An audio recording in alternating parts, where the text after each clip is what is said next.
Merci, Monsieur le Président, Madame la Ministre, Monsieur le rapporteur, mes chers collègues.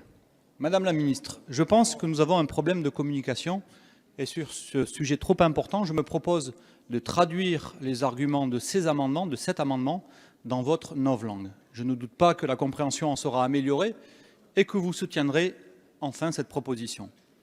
Il s'agit donc ici de proposer que le gouvernement mène un benchmarking afin de disrupter la gestion et l'accès des flux de voyageurs dans des modes de transport polyindividuels, en prenant exemple sur les réalités commerciales et les approches multifactorielles déjà mises en œuvre dans les villes de Niort, Dunkerque, Compiègne, Aubagne, Manosque, Châteauroux ou encore Libourne, pour ne citer que les plus connus. L'accès au transport, réalisé sans billettique, permet de libérer les énergies pro-environnementales individuelles et ainsi, collectivement, de prendre le lead sur les objectifs environnementaux assignés par les accords climat internationaux.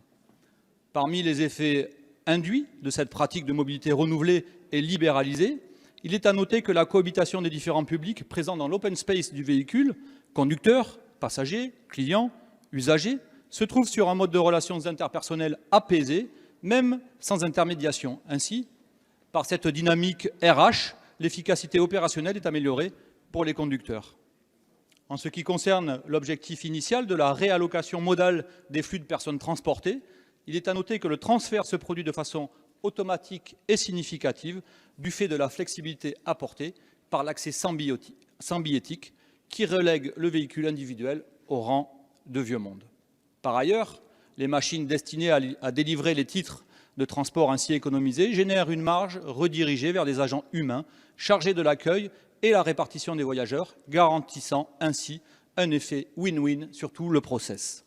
En un mot, Madame la Ministre, pour Make the Planet Great Again, rendez gratuite la mobilité collective urbaine, ou si je peux me permettre, Make the Bus Free Again. Merci. Merci Monsieur le Président. Alors même si je ne décode pas forcément la novlangue de Monsieur Loïc Prud'homme, je comprends qu'au travers de ces amendements, vous souhaitez promouvoir la gratuité dans les transports.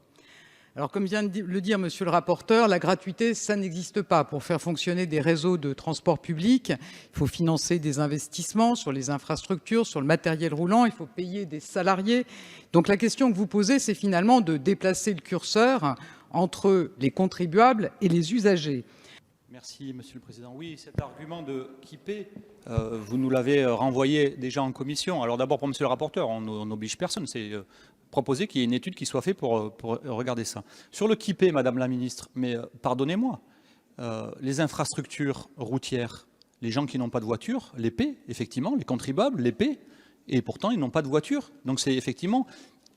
Quel est le choix politique que l'on fait dans les modes de déplacement? Mais ça vaut pour toute l'organisation de la société, madame. Est-ce que les gens qui n'ont pas d'enfants ne paient pas leurs impôts pour ne pas payer les écoles? C'est exactement la même logique, non?